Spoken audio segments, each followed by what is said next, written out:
ආයුබෝවන් අදත් අපි එකතු වෙලා ඉන්නවා Teach Me Online වැඩසටහනත් එක්ක. Teach Me Online කියලා කිව්වේ ලංකාවට ටියුෂන් කලාව හඳුන්වා දුන් කණ්ඩායම. ඒක ඉතින් අලුත් වැඩත් එක්ක අපි ඔයගොල්ලන් දැන් කාලයක් තිස්සේ එකතු වෙලා ඉන්නවා කියලා අපි දන්නවා. ඒක ඉතින් පස්වෙනි පාඩමත් එක්ක අද අපි එකතු වුණා ගණිතයේ 10 ශ්‍රේණියේ ගණිතයේ පස්වෙනි පාඩම ත්‍රිකෝණ අංග සාම්‍යයත් එක්ක. කලින් වීඩියෝ 4ම බලලා ඇති. ඒකත් එක්ක මේ පස්වෙනි වීඩියෝ එකත් බලලා ඔයගොල්ලන්ගේ දැනුම සම්බන්ධව යම් කිසි දෙයක් එකතු කරගන්න පුළුවන් වෙයි කියලා අපි විශ්වාස කරනවා. ඉතින් මේ අපි මේකෙන් බලාපොරොත්තු වෙන ප්‍රධානම කාරණයක් තමයි අන්තර්ජාලය ඔස්සේ දැනුම ඔබේ දෝතටම ගෙන එන්නම තමයි අපේ අදහසක් තියෙන්නේ. ඔබේ කාලය, ධනය, ශ්‍රමය සියල්ල ඉතිරි කරගෙන අන්තර්ජාලය තුලින් ඔබේ දෝතටම අධ්‍යාපනය ගෙනීමේ වැඩසටහනක් අපි මේත් එක්ක යනවා. ඉතින් අද අපි කතා කරමු අදට අපිට කතා කරන්න තියෙන මාතෘකාව සම්බන්ධයෙන් ත්‍රිකෝණ අංග සාම්‍ය. පහසෙනි අපිට පස්වෙනි පාඩම විදිහට ත්‍රිකෝණ අංග සාම්‍ය ඉගෙන ගනිද්දී අපිට මෙන්න මෙහෙම කියනවා නිල් පාට කොටුවක මෙම පාඩම ඉගෙනීමෙන් ඔබට තල රූප දෙකක් අංග සමවීම යනු කුමක්දයි හඳුනා ගැනීමට ත්‍රිකෝණ දෙකක් අංග සමවීමේ අවස්ථා හඳුනා ගැනීමට ත්‍රිකෝණ අංග සාම්‍ය ඇසුරෙන් අනුමේයන් සාධනය කිරීමට හැකියාව ලැබෙනවා කියලා. අංග සාම්‍ය කියලා කියන්නේ ටිකක් අමුතු කතාවක්. හැබැයි පුතේ හොඳට තේරුම් ගන්න ඕන කතාවක්. ඒක හරියම මනසට දාගැනීමට අවශ්‍ය කතාවක්. මොකද අංග සාම්‍ය තුලින් යම් කිසි ජ්‍යාමිතීය ප්‍රමේයයන් අපි විසඳද්දී නොදන්නා ත්‍රිකෝණයක පාදයක විශාලත්වයන් කෝණවල විශාලත්වයන් පහසුවෙන් ගන්න පුළුවන් ක්‍රමයක් පෙන්වන්න කරනවා. දැන් අපි ක්‍රමානුකූලව සාකච්ඡා කරමු මේ මොකක්ද අපිට මේ කතා කරන්න තියෙන්නේ කියලා. ඉතින් දැන් බලමු සුජුකෝණාශ්‍ර ත්‍රිකෝණ සහ ත්‍රපීසියම් සහ විවිධ හැඩතලයන් අපිට දැන් පෙන්වන්න කරලා තියෙනවා. ඔන්න ඔය විවිධ හැඩතලයන් බලන්න මෙන්න මේ සුජුකෝණාශ්‍රයට මේ සුජුකෝණාශ්‍රය සමපාත කරන්න පුළුවන් මේ ත්‍රිකෝණයට මේ ත්‍රිකෝණේ මේ ත්‍රපීසියම අන්න ඒ විදිහට මෙන්න මේ වස්තුන් එකිනෙක සමපාත කරන්න පුළුවන්. අන්නේ සමපාත කරන්න පුළුවන් වස්තුන් අපි කියනවා අංග සම වස්තුන් කියලා. එහෙනම් මේ සුජුකෝණාශ්‍රයට මෙයා අංග සමයි. මෙයාට මෙයා අංග සමයි. මෙයාට මෙයා අංග සමයි. අන්න ඒ තුලින් මෙන්න මේ පාඩමේ අංග සම කියන කතාව අපි ආරම්භ කරමු. ඉතින් අපි ඒත් එක්කම ත්‍රිකෝණයක අංග සාම්‍යයට. ත්‍රිකෝණ අංග සාම්‍යයන් යටතේ කතා කරන්න නම් ත්‍රිකෝණවල හැඩයන් ගැන පොඩ්ඩක් මතක් කරගමු. ත්‍රිකෝණ වර්ග කිහිපයක් තියෙනවා සුජුකෝණී, මුසුලුකෝණී සහ මහාකෝණී වශයෙන්.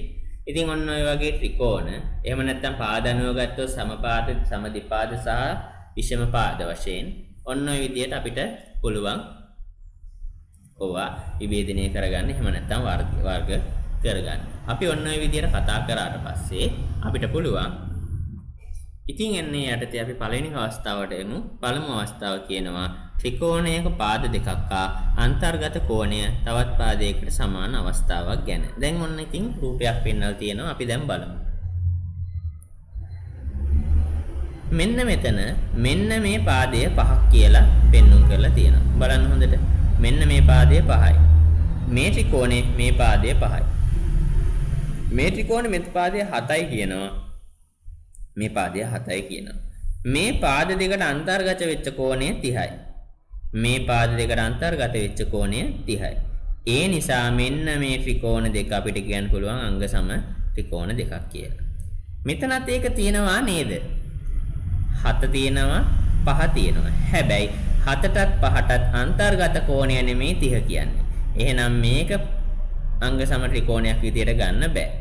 එහෙමනම් යම් කිසි පාද දෙකකට අන්තර්ගත වෙච්ච කෝණය තවත් ත්‍රිකෝණයක ඊට සමාන පාද දෙකක අන්තර්ගත කෝණයට සමාන නම් එම ත්‍රිකෝණ දෙක අංග සමයි කියලා කියනවා. අපි ඔය අවස්ථාව හඳුන්වනවා පාදයක්, කෝණයක් සහ පාදයක්.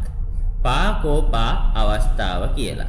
එහෙනම් ත්‍රිකෝණ අංග සම අවස්ථාව යටතේ පළවෙනි කතා කරා පළමු අවස්ථාව විදියට පාකෝපා අවස්ථාව. ඉතින් දැන් අපි බලමු පළවෙනි අවස්ථාව මම දැන් කිව්වා පාකෝපා අවස්ථාව. දැන් බලමු පොඩ්ඩක් දෙවෙනි අවස්ථාව. ත්‍රිකෝණයක කෝණ දෙකක් හා පාදයක් තවත් ත්‍රිකෝණයක කෝණ දෙකකට හා අනුරූප පාදයකට සමාන වන අවස්ථාව.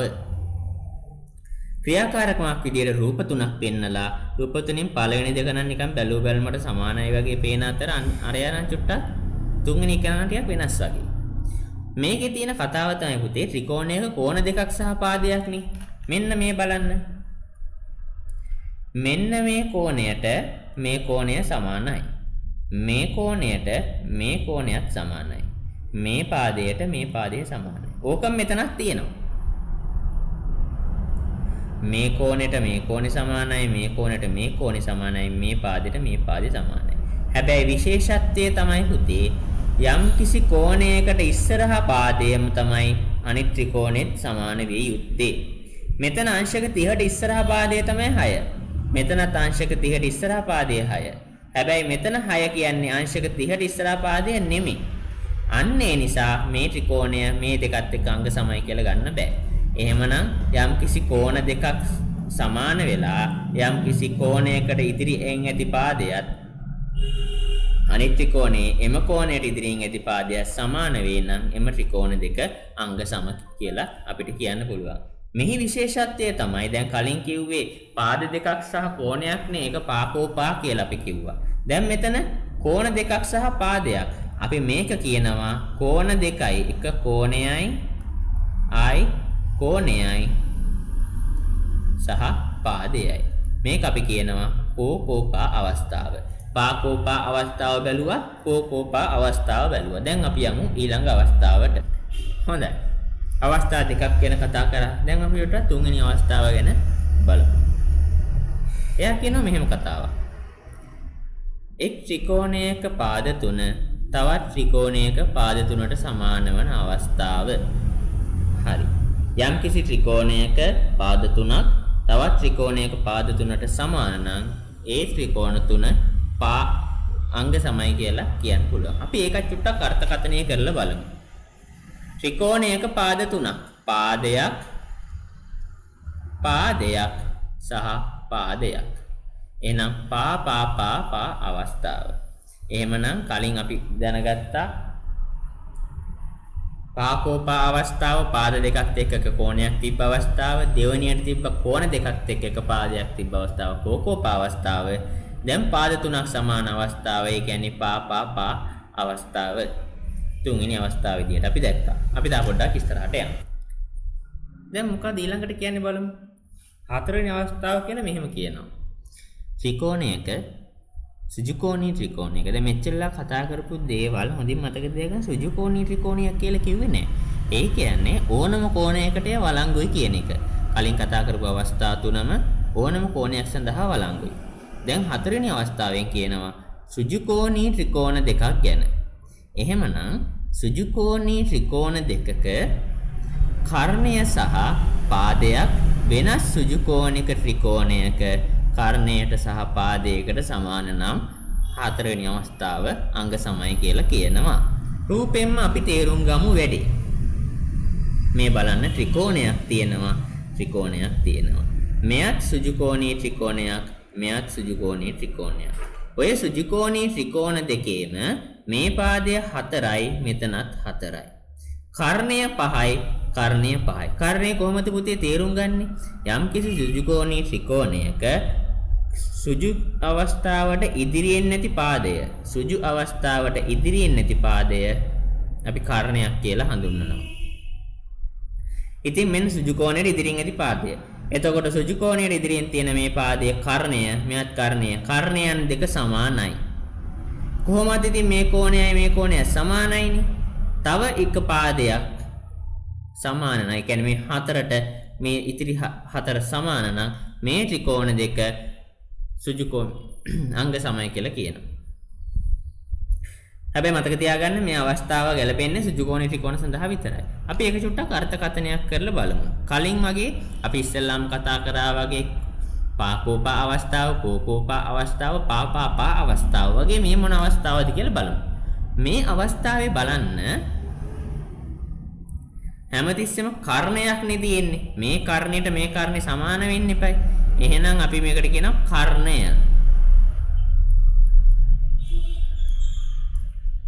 සහ තව පාදයක් අවශ්‍යයි. අපි මේ අවස්ථාව කියනවා කර්ණපා අවස්ථාව කියලා. හොඳයි. එහෙමනම් දැන් අපි කතා කරා අංග සම වෙන්න පුළුවන් ත්‍රිකෝණ දෙකක් අංග සම වෙන්න පුළුවන් අවස්ථා 4ක් ගැන. ඔන්න ඔය කරුණු කාරණා හොඳින් තේරුම් ගන්න අපි මිශ්‍ර අභ්‍යාසය සාකච්ඡා කරමු. මිශ්‍ර අභ්‍යාසයේ පළවෙනි ගාන විදියට මෙන්න මෙහෙම කරලා තියෙනවා. රූපයේ AX සහ YB සමාන්තර වේ කියලා කියනවා මේ. AX සහ YB සමාන්තරයිලු මේ. සමාන්තර ලකුණක් දාලා. ඒ වගේම AX සමානයි YB වේ. මේ AXට YB සමානයි කියලාත් කියනවා. AB හා YX රේඛා P-හිදී එකිනෙක සමච්ඡේදනය වන බව පෙන්වන්නලු. එතකොට AX සහ සමාන AB සහ YX රේඛා එකිනෙකට P-හිදී සමච්ඡේදනය වෙනවා කියලා කියන්නේ මේ කොටසට මේ කොටස සමානයි කියලා පෙන්වන්න ඕන. ඒ වගේම මේකට මේක සමානයි කියලා පෙන්වන්න ඕන. ඔන්න ඔය සමානයි කියලා පෙන්වන කතාව තමයි දැන් අපි මේ ආරම්භ කරන්න හදන්නේ. අපි මෙහෙම හිතමු. අංග සම කරගත්තොත් මෙන්න මේ ත්‍රිකෝණයත් අපිට කියා ගන්න පුළුවන් මේ ත්‍රිකෝණ දෙක අංග සම කරගත්තොත් ඔන්න ඔය පාදයන් ඒක අනුරූප අංගයන් සමානයි කියලා. අපි දන්නවා ත්‍රිකෝණ දෙකක් අංග සම වෙනවා නම් ඒ ත්‍රිකෝණවල අනුරූප අංගයන් සමානයි කියලා. එහෙමනම් මම දැන් මේ මගේ උත්සාහය මේ ත්‍රිකෝණය සහ මේ ත්‍රිකෝණය අංග සම කරගන්න. ඒක පටන් ගන්න අපිට தත්ත්වයක් දීලා තියෙනවා. මේ බලන්න. AX සමාන්තරයිලු YB ට. AX සමාන්තරයිලු YB ට. දැන් පේනව ඇති සමාන්තර රේඛා දෙකක් තීර්යක් රේඛාවකින් ඡේදනය කළ විට මතක ඇති පුංචි පුතාලට ඔයගලන් දුවලට ඉගෙන ගත්තා. සමාන්තර රේඛා දෙකක් තීර්යක් රේඛාවකින් ඡේදනය කළ විට සෑදෙන Z කෝණ විශාලත්වයෙන් සමාන වේ. F කෝණ විශාලත්වයෙන් සමාන වේ. C කෝණ පරිපූරක වේ. මොකද්ද මේ Z C සහ F කියලා කිව්වේ? Z කියලා කිව්වේ ඒකාන්තර කෝණ. මෙන්න මේ හැදෙන Z අකුරේ මේ බලන්න Z අකුරක් හැදෙනවනේ. මේ කෝණයත් සමානයි. එහෙනම් මේ කෝණයත් සමානයි. ඕකට අපි කිව්වා ඒකාන්තර කෝණ කියලා. එතකොට F කෝණ කියලා කිව්වේ F කෝණ කියලා කියනවා අපි අනුරූප කෝණවලට. F අකුරක් හැදෙනවා නම් තීර්යයක් සමාන්තර රේඛා දෙකක් තීර්යයක් රේඛාවකින් ඡේදනය කළ විට F අකුරක් හැදෙනවා නම් අන්නේ හැදෙන F අකුරේ මෙන්න මේ කෝණයත් සමාන වෙනවා කියලා අපි කිව්වා. එහෙමනම් ඒකාන්තර කෝණ Z වලින් අනුරූප කෝණ F වලින් C කෝණ මිත්‍ර කෝණ පරිපූරකයි කියලා අපි කතා කරගත්තා. C අකුරෙන් කිව්ව මිත්‍ර කෝණයක් ගැන මිත්‍ර දැන් කලින් සමාන විෂමේ වෙනස තියෙන්නේ Z ගැනත් කතා කරද්දී F ගැනත් කතා කරද්දී කෝණ සමානත්වයක් ගැන කතා කරේ. හැබැයි C අකුරක් ආවට පස්සේ අපි කියනවා පරිපූරකයි කියලා. ඒ පරිපූරකයි කියන්නේ මොකද්ද? පරිපූරකයි කියලා කියන්නේ යම්කිසි කෝණ දෙකක එකතු අංශ 180ට සමානයි කියන එක. එහෙමනම් දැන් C අකුරක් ගැන කතා කරද්දී ඒ C අකුරේ කෝණ දෙක 180ට සමානයි. මොකද්ද මේ C අකුරේ කෝණ දෙක? අපි ඇඳලා බලමු මේ සමාන්තර රේඛා දෙක තීර්යක් රේඛාවකින් ඡේදනය වුණාට පස්සේ හැදෙන C අකුර ගැන. එහෙනම් මේ C අකුරේ මේ කෝණයත් සමාන වෙන්න ඕනේ. සමාන වෙන්න ඕනේ. එම කෝණ දෙක පරිපූරක වෙන්න ඕනේ. ඉතින් යන්න එහෙමනම් ඒ කතා ටිකත් මතක තියාගෙන අපි දැන් එනමු අපේ මේ ත්‍රිකෝණේ ළඟට. අංග සම ත්‍රිකෝණ දෙකක් බවට පෙන්වන්න හදද්දී මොන්න දැන් අපි සමාන්තර රේඛා දෙකක් තීර්යක් රේඛාවකින් ඡේදනය වෙච්ච අවස්ථාවක් දැන් පේනවා. මේ රේඛා දෙක සමාන්තර රේඛා දෙක මෙන්න මේ තීර්යක් රේඛාවින් නම් ඡේදනය වුණේ හැදෙන Z අකුර බලමුකෝ. මෙන්න මෙතන හැදෙනවා Z. මෙන්න මෙතන හැදෙනවා Z. එහෙනම් මේ කෝණ දෙක සමානයි. ඒ වගේම මෙතනත් Z හැදෙනවනේ. Z අනිත් පැත්ත හැගෙහිලා. ඒ කියන්නේ ඒකාන්තර කෝණ. ඔය Z කියලා මම කිව්වේ ඒකාන්තර කෝණ. අපි පහසුව සඳහා තමයි Z කියලා කියන්නේ. ඒකාන්තර කෝණ දෙක බැලුවොත් මේ කෝණයත් සමානයි. දැන් මොකද්ද මට කියන්න තියෙන්නේ? මම ලියලම පෙන්නන්නම්. AXP ත්‍රිකෝණය හා PYB ත්‍රිකෝණය සලකමු. හොඳයි. දැන් අපිට පේන ඇසට මන අපිට පේන දත්තයන් ටික අපි ලියාගමු. AP AXP ත්‍රිකෝණයෙන් AX පාදය සමාන වෙනව නේද YB ට? හේතුව දත්තේ විදිහට දීලා තියෙනවා. ඒ වගේම දැන් අපි හොයාගත්තා BYP කෝණය සමාන වෙනවා AXP කෝණයට. AXP කෝණයට. හේතුව තමයි අපි කතා කරේ සමාන්තර රේඛා දෙකක් තීර්යක රේඛාවකින් ඡේදනය කළ විට සෑදෙන ඒකාන්තර කෝණ විශාලත්වයෙන් සමාන වේ. ඒක මෙහෙම ලියන්න එපා. ඔයගොල්ලන් ලියන්න ඒකාන්තර කෝණ සමාන වේ කියලා ලිව්වත් දත්තේ විදියට ප්‍රමාණවත්. වැඩි හොඳයි ඉතින් සමාන්තර රේඛා දෙකක් තීර්යක රේඛාවකින් ඡේදනය කළ විට සෑදෙන ඒකාන්තර කෝණ විශාලත්වයෙන් සමාන වේ කියලා. එහෙම නොකියුවත් ඒකාන්තර කෝණ කියලා කිව්වත් ඔබේ ලකුණු ප්‍රමාණය සම්පූර්ණයෙන් ඔබට ගන්න පුළුවන්. ඉතින් ඒත් එක්කම බලමු අර අනිත් කෝණය. ඒ කෝණය මම කියන්නම් YBP කෝණය සමාන වෙනවා. මේ කෝණය කියන ලකුණ තමයි මේ තොප්පියක් වගේ පිටුට දාන්නේ. ඒකෙන් අපි කියනවා කෝණය කියන ලකුණ. YBP කෝණය සමාන වෙනවා PAX කෝණයට. PAX කෝණයට. දැන් බලන්න කෝණ දෙකක් සමාන කරලා. කෝණ දෙකක් සමාන වුණා හේතුව උනේත් අර කලින් කියපු අපි හේතුවම තමයි සමාන්තර රේඛා දෙකක තීර්යක රේඛාවකින් ඡේදනය කළ විට හැදෙන ඒකාන්තර කෝණ විශාලත්වයෙන් සමාන වේ. දැන් බලන්න මේ මොකද්ද වෙලා තියෙන්නේ කියලා. පාදයක් කෝණයක්. ඒ වගේම කෝණ දෙකට අදාළ මැදි වෙච්ච පාදය. මේ කෝණ දෙකට මැදි වෙච්ච පාදය, මේ කෝණ දෙකට මැදි වෙච්ච පාදය. එහෙම නිසා මෙම ත්‍රිකෝණ දෙක මොන අවස්ථාවේ යටතේද අංග සම වෙන්නේ? කෝණ දෙකක් සහ පාදයක් කියලා කියන්නේ මෙම ත්‍රිකෝණ දෙක පා අවස්ථාවේ යටතේ අංග සම වෙනවා. එහෙනම් පාද දෙකක් සහ කෝණ දෙකක් සහ පාදයක් අවස්ථාව පා යටතේ අංග සම වෙනවා. ඉතින් පුතේ අංග සම ත්‍රිකෝණ වල අනුරූප අංග සමානයි. දැන් අපිට කියන්න පුළුවන් කිසිම බයක් නැතුව මේ ත්‍රිකෝණ දෙක අංග සම නිසා අංග සම ත්‍රිකෝණ වල අනුරූප අංක විදියට මේ පාදයට මේ පාදය සමානයි, මේ පාදයට මේ පාදය සමානයි කියලා. ඉතින් එහෙමනම් සමච්ඡේදනය වෙනවා කියලා කියන්න පුළුවන්. XY සහ AB P හිදී සමච්ඡේදනය වෙනවා කියලා පෙන්වු කරන්න පුළුවන්. අපි යමු ඊළඟ ගානට. හොඳයි. අපි දෙවෙනි ගාන බලමු. රූපයේ දැක්වෙන ABC ත්‍රිකෝණයෙහි AC පාදයේ මධ්‍ය ලක්ෂය M වේ. ඒ කියන්නේ මෙන්න මේ පාදයට මේ කොටසත් සමානයි මධ්‍ය ලක්ෂය M නිසා. BM රේඛාවට A සිට ඇති ලම්බකය AP ද මේ රේඛාවට උතර A ඉඳලා ඇති ලම්බකය AP ද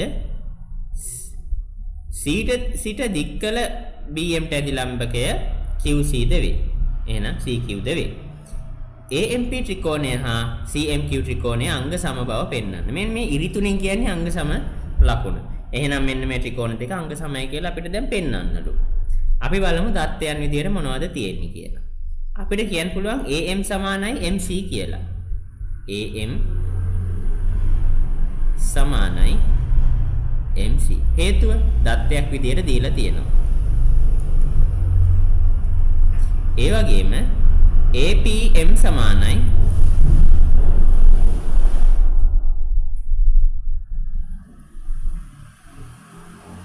MQC.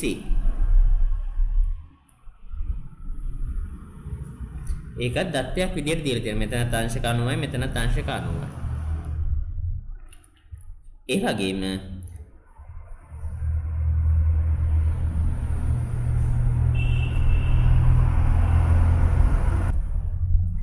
AMP කෝණය සමාන වෙනවා QMC ට.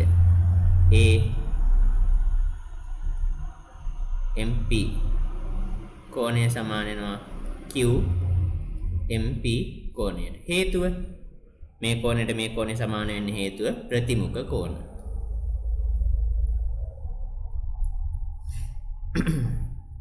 කෝණ දෙකක් තියෙනවා, පාදයක් තියෙනවා. ඒ වගේම විශේෂත්වය තමයි ඔය සමාන වෙච්ච පාදය අංශක 90ට ඉස්සරහා කෝණය. අංශක 90ට ඉස්සරහා පාදය. අංශක 90ට ඉස්සරහා පාදය. එහෙමනම් මේ ත්‍රිකෝණ දෙක අපිට සමාන වෙනවා කියලා කියන්න පුළුවන්. කෝණ දෙකක් සහ පාදයක් තියෙන අවස්ථාව කෝකෝපා අවස්ථාව.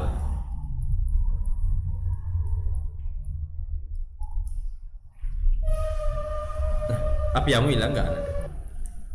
ඊළඟ ගානේ මෙහෙම කියනවා. රූපේ දී ඇති තොරතුරු අනුව ADF ත්‍රිකෝණයේ අංග සමයි DBE ත්‍රිකෝණයේ බව පෙන්වන්නේ. ත්‍රිකෝණයක් තියලා තියෙනවා. ඒ වගේම පාද දෙකක් සමානයි. මේ කොටස් දෙකක් සමානයි කියලා පෙන්වුම් කරලා තියෙනවා. මේවට මේව සමානයි කියලා. සමාන්තරයි කියලා තියෙනවා. මෙතන සමාන්තර ආශ්‍රයයක් ඇඳලා තියෙනවා. අපි දැන් බලමු ADF කියන්නේ මොකක්ද කියලා. ADF මෙන්න මෙයා. ඒ වගේම BDE මෙන්න මෙයා. දැන් අපි බලමු මෙන්න මේ දෙන්න කොහොමද සමාන කරගන්නේ කියලා. මෙයාවත් සමාන කරගන්න තමයි දැන් අපිට කියලා තියෙන්නේ. බැලු බැලමටම AD සමාන වෙනවා DB ට. හේතුව විදියට ලියන්න පුළුවන්. ඇයි මේ දත්තයක් විදියටම දීලා තියෙන නිසා. එහෙනම් අපි වරහන් ඇතුලේ හේතුව විදියට දත්තය කියලා ලියමු. දැන් පාද දෙකක් නම් සමාන කරගත්තා. තාම මොනවද අපිට සමාන කරගන්න තියෙන දත්ත? අන්න ඒක තමයි මෙතන තියෙන විශේෂත්වය. මෙතන අපිට පෙන්눔 කරනවා සමාන්තර රේඛාවක්. මම වැඩි පහසුව සඳහා සමාන්තර රේඛාව තරමක් දික් කරගන්නවා. හරි. දැන් මම මේ විදිහට සමාන්තර රේඛාව දික් කරගත්තට පස්සේ ඔයගලන්ට පේන දෙයක් තියෙනවා. Z අකුරක් හැදෙනවා කියලා. මේ කෝණේ සමාන වෙනවා. සමාන්තර රේඛා දෙකක් තීර්ඝ රේඛාවකින් ඡේදනය කළ විට සෑදෙන ඒකාන්තර කෝණ විශාලත්ව වලින් සමාන වෙනවා. එහෙනම් මේ කෝණයට මේ කෝණේ සමානයි කියලා කියන්න පුළුවන්. ඒ වගේම මේ කෝණයට මේ කෝණේ සමානයි. හේතුව F අකුර. ඒ කියන්නේ අනුරූප කෝණ. එහෙමනම් මේ කෝණ දෙක එකතුව මෙතෙන්ට සමාන ගතියකුත් තියෙනවා. ඒතකොට තාම මොකක්ද අපිට කියන්න පුළුවන්? එනිසා අපි එක ලියාගෙන ඉඳමු ADF කෝණය සමානයි DBE කෝණය. DBE කෝණය. හේතු විදියට අපිට ලියන්න පුළුවන් අනුරූප කෝණ. හරි. තවත් කෝණයන් දෙකක් හොයාගමු සමාන කරගන්න. එහෙම නැත්නම් පාදයන් දෙකක් සමාන කරගන්න පුළුවන් අවස්ථාවක් අපිට තියෙනවා නම් අපිට පුළුවන් ඒක ඉවර කරගන්න. දැන් මෙතන පෙන්වුම් කරනවා ඇති මෙන්න මෙහෙම දෙයක්. මතක ඇති අපි ඉගෙනගෙන තියෙනවා මධ්‍ය ලක්ෂ්‍ය ක්‍රමය කියලා දෙයක්. යම් කිසි ත්‍රිකෝණයක පාද දෙකක මධ්‍ය ලක්ෂ්‍යයන් යාකර විට සෑදෙන රේඛාව ඉතිරි පාදයට සමාන්තර වේ. ඒ කියන්නේ ත්‍රිකෝණයක් ඇඳලා මෙන්න මේ විදිහට ත්‍රිකෝණයක් ඇඳලා මේ ත්‍රිකෝණය මෙතන මධ්‍ය ලක්ෂ්‍යයත් මේ මධ්‍ය ලක්ෂ්‍යයත් මම ගන්නවා. ඒ කියන්නේ මේ පාදෙට මේ පාදේ සමානයි මේ පාදෙට මේ පාදේ සමානයි. ඔය මධ්‍යස්ථ කියලා යා කරාට පස්සේ මෙයත් සමාන්තරයි කියලා කියනවා. ඕකෙන් විලෝමය මට ගන්නත් පුළුවන්. මේකේ විලෝමය මට අපිට කියනවා යම් කිසි ත්‍රිකෝණයක එක් පාදයක මධ්‍ය ලක්ෂ්‍යයක්ගෙන එය ඉතිරි පාදයට සමාන්තර රේඛාවක් බවට පත් කළ විට, ඒ කියන්නේ මෙන්න මේ පාදයේ සමාන්තර රේඛාවක් බවට පත් කළ විට මේක මෙන්න මේ පාදයේ සමාන කොටස් දෙකකට බෙදෙනවා. ඒ කතාව මෙතනක් තියෙනවනේ. මේ රේඛාවට මෙයා සමාන්තර නම් මෙයා මේ D කියන්නේ AB ගේ මධ්‍ය ලක්ෂ්‍යය නම් මෙයාට මෙයා සමානයි. දැන් අපිට මෙයා පෙන්눔 කරලා තියෙන සමාන්තර ආශ්‍රයක් මිස කියලා. ඒ නිසා මෙයාට මෙයා සමානයි. එහෙමනම් දැන් අපිට කියන්න පුළුවන් BE සමානයි DE කියලා. එහෙනම් පාද දෙකක් සහ කෝණයක් ආවා. පාද දෙකක් සහ කෝණයක් යටතේ අපිට මේක අංග සමයි කියලා පෙන්눔 කරන්න පුළුවන්. එහෙනම් පාද දෙකක් සහ කෝණයක් කියලා කියන්නේ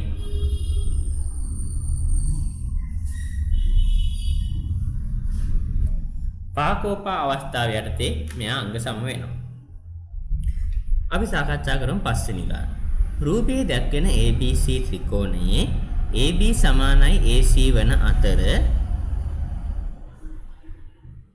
D යනු BD සමානයි CD වන පරිදි වූ ලක්ෂයකි. හරි. දික්කල AD රේඛාවට BC පාදය E හිදී හමු වේ. දැන් අපිට කියනවා ABD ත්‍රිකෝණය අංග සමයි ACD ත්‍රිකෝණය කියලා පෙන්නනලු. මොකද කියන්නේ? ABD ත්‍රිකෝණය අංග සමයි ACD කියලා. ඒ කියන්නේ මේ ත්‍රිකෝණයත් අංග සමයි කියලා පෙන්නන්නලු. හරි. දැන් අපි බලමු. අපිට දැන් දත්තයක් විදියට AB ට BC සමානයි කියලාම කියලා තියෙනවා. එහෙනම් AB සමානයි BC සමාන AB සමානයි AC.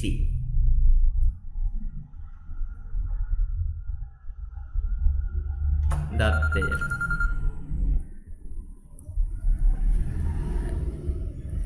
ඒ වගේම අපිට පෙන්눔 කරනවා BD සමානයි DC කියලා. ඒකත් දත්තයක් විදියට දීලා තියෙනවා. ඒ වගේම පුතේ AD පාදයට AD පාදය කොහොමත්ම සමානයි. එහෙමනම් මේ ත්‍රිකෝණයේ අංග සම වෙනවා පාද තුනක සමානතාවයේ යටතේ. එහෙනම් මේක ත්‍රිකෝණයේ අංග සමයි පා අවස්ථාව. හරි. ඊට පස්සේ අපි දැන් බලමු. ඊට පස්සේ අපිට කියනවා BAE ත්‍රිකෝණය. BAE ත්‍රිකෝණය අංග සමයි CAE ත්‍රිකෝණය බව. CAE ත්‍රිකෝණය බවට පෙන්වන්නලු. දැන් අපි කලින් මේ ත්‍රිකෝණයත් පෙන්න ගත්තා. දැන් මෙන්න මේ ලොකු ත්‍රිකෝණ දෙක අංග සමයි කියලා පෙන්වන්නලු. ඒකේ දත්තයක් විදියට කොහොමත්ම තියෙනවා AB සමානයි AC කියලා. ඒ නිසා ඒ ගැන ප්‍රශ්නයක් නැහැ. ඒ පාද දෙක කොහොම සමානයි දත්තය. ඊට පස්සේ බැලුවොත්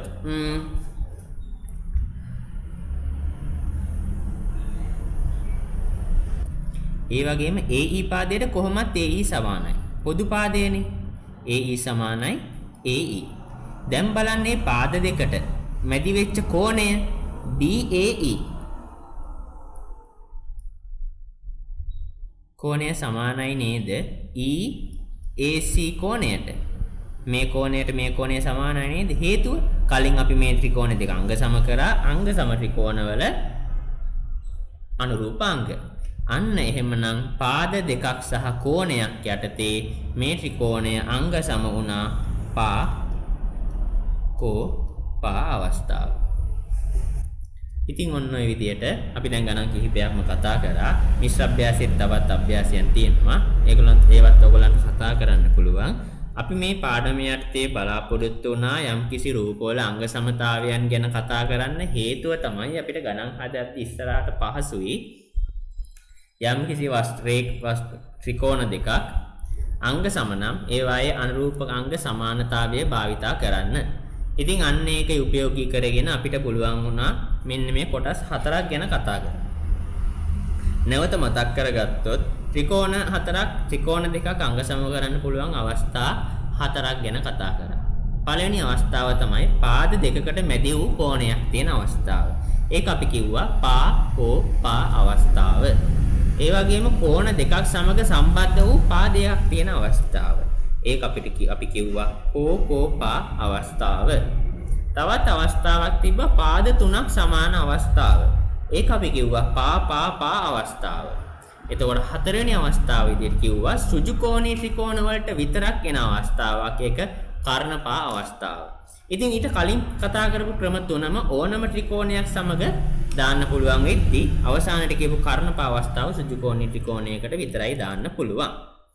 තව විශේෂ අවස්ථාවක් තියෙනවා අපි කතා නොකරපු. දැන් පා අවස්ථාව ගැන කතා කරද්දී එහෙම නැත්නම් කෝණ තුනේ සමාන අවස්ථාවක් නැද්ද කියලා කෙනෙක්ට හිතේවි.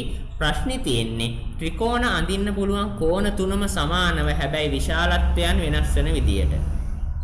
ඒක මම බාර කරනවා ඔයාලට තනියම පොඩක් හිතලා බලන්න. අපිට ත්‍රිකෝණ අඳින්න පුළුවන්. දැන් උදාහරණයක් විදිහට හිතන්නකෝ සමපාද ත්‍රිකෝණයක් තියෙනවා අංශක 60 ගානේ. පාදයේ විශාලත්වය 7 cm වෙච්ච. ඒ විදිහම සමපාද ත්‍රිකෝණයක් අපිට අඳින්න පුළුවන් අංශක 60 වෙද්ද කෝණයක් අංශක 60 වෙන්න පාදයේ විශාලත්වය සෙන්ටිමීටර් 15ක් වගේ වෙන්න. එහෙමනම් කෝ කියන අවස්ථාව නැත්නම් කෝණ තුනක් සමාන අවස්ථාව අංග සම ත්‍රිකෝණ වලට අපිට අඳ ගන්න බෑ. එහෙමනම් අපිට පුළුවන් ඔන්න ඔය හතර යටතේ තවදුරටත් අධ්‍යයනය කරන්න. ඉතින් මේ හතර යටතේ අපි ගොඩක් දේවල් කතා කරා. ඉතින් මම ආරාධනා කරනවා මේ ප්‍රශ්න පත්‍ර ඔයගොල්ලන් තනියම කරන්න කියලා, යාළුවොත් එක්ක සාකච්ඡා කරන්න කියලා. ඉතින් ඕක තමයි අද අපිට කතා කරන්න තිබ්බේ 10 ශ්‍රේණිය 5 වෙනි පාඩම යටතේ. තවත් අපි වීඩියෝස් එකක් තුලින් හම්බ වෙන්න බලාපොරොත්තු වෙනවා. ඒ වීඩියෝත් එක්කත් එකතු වෙලා ඔයගොල්ලන්ට අන්තර්ජාලය තුලින් දෙපා මුලටම අධ්‍යාපනය ගෙනීමේ වැඩපිළිවෙලක් Teach Me Online හරහා ඔයගොල්ලන්ට කරගන්න පුළුවන්. ඉතින් අදට අපි නවතිනවා. අපි හමු යමු තවත් වීඩියෝ එකක් සමගින් තවත් දිනයක.